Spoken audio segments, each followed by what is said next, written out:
Depuis le début de l'Euro, en fait, on a fait que subir. Après, c'est normal, c'est une première...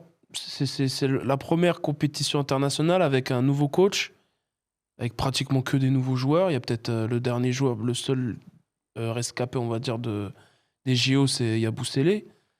Après, le reste, en fait, c'est des joueurs qui n'ont pas l'habitude de jouer des compétitions internationales. Là, on joue contre des équipes, honnêtement, dans un autre contexte, on met plus 30, plus 40 à ces équipes-là. Bah, moi, la Slovénie, typiquement, tu vois, c'est un match. Slovénie, pour moi...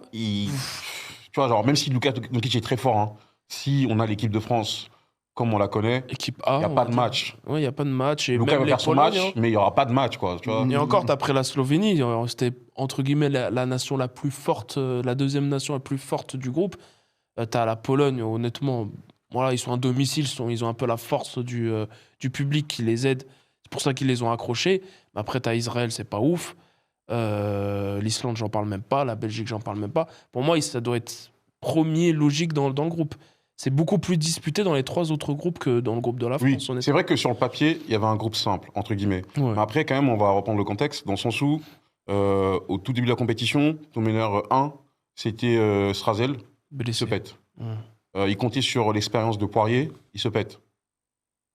Et là, derrière, on s'est dit, bon, Sarr, il va... Tu vois, en plus, après le match de l'Islande, on était tous... je pense qu'on avait tous bien aimé son match.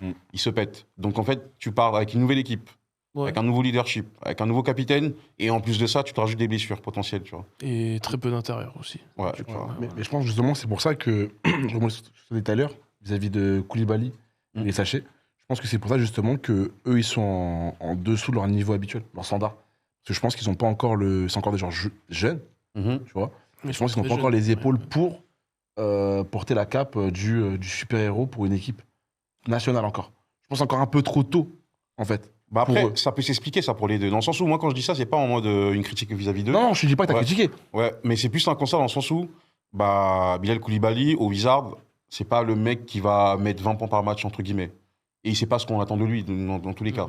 Rizaché, à Atlanta, il y a énormément d'ailiers. Donc, il est obligé, entre guillemets, de prendre... Dès qu'il a un tir, il prend le tir. C'est ça qui a fait un peu qu'en équipe de France, parfois, il est... Tu vois, il est pas dans le même sens que tout le monde. Tu vois, surtout avec les jeux FIBA et tout.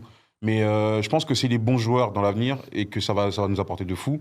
Et que défensivement, si l'arbitrage était différente, je pense qu'on aurait dominé. Si vous avez aimé la vidéo et les conneries de mes collègues, si vous voulez level up vos connaissances sur le basket en général et même la NBA, n'hésitez pas à vous abonner sur YouTube, Spotify et nous suivre sur les réseaux Instagram, TikTok, liker, commenter, partager et surtout enregistrer. C'est super important. Merci à vous.